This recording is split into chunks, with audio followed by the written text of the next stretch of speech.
IMF کو bye bye, چین نے پاکستان کی معاشی مشکلات حل کرنے کا بیڑا اٹھا لیا۔ چین پاکستان کو قرض واپسی میں مزید مہلت دینے کے لیے رضامند ہو گیا ہے۔ پاکستان کو چین سے $2.3 ارب کا مزید قرض ملنے کا امکان ہے۔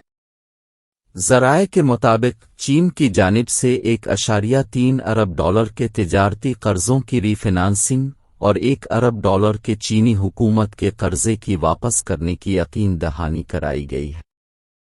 وزارت خزانہ کے ذرائع کے مطابق پاکستان نے جون تک ادائیگیوں کے تمام انتظامات مکمل کر لیے ہیں، جس کی وجہ سے ملک کے ڈیفالٹ ہونے کا خطرہ نہیں ہے۔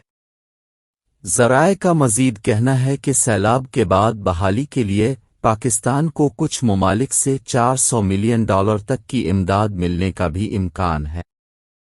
پاکستان کو آئندہ ماہ کے آخر تک $3.7 ارب کا قرضہ واپس کرنا ہے۔ چین نے پاکستان کو جون میں قرضوں کی 2 اہم ادائیگیوں کو پورا کرنے میں مدد کی یقین دہانی کرائی ہے۔